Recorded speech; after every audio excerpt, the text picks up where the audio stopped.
town prepares to host the Olympic flame. Day 77 saw it arrive on the north coast, communities turning out in droves to share in the spirits. As the flame passed through Tenterfield late yesterday, the excitement was all too much for some. 73-year-old Gary Garrard suffering from what he described as Olympic over-exuberance. The hiccup causing a slight delay, Joan Harvey eventually lighting Tenterfield's community cauldron. The emotion is just starting to come up my cold legs, but well worth it. The birthplace of Federation, Tenterfield turning on a grand affair.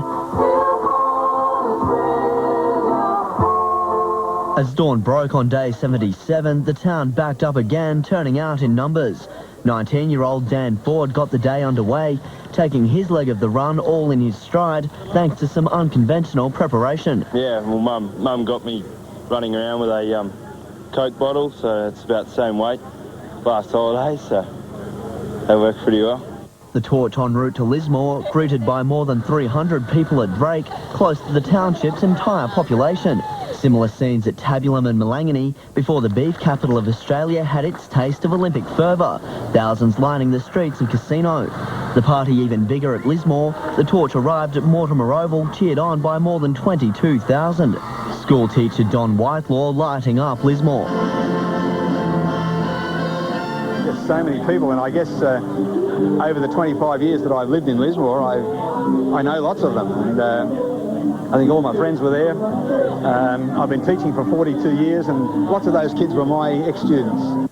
The rain set in, but it didn't dampen spirits. Yeah, we don't care. The cauldron extinguished as the flame continued on its journey. While Lismore's Olympic cauldron was alight for only an hour, it's a moment that will be etched forever in the memories of all those who came to experience their own piece of Olympic history. Oh, it was really cool! Yeah.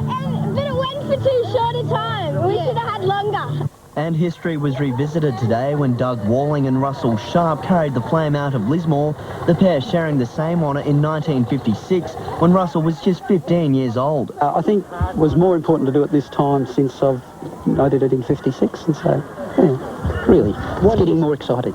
The torch will arrive in Ballina tonight, where thousands are already preparing for a night of celebrations. Brendan Mounter, Prime Local News.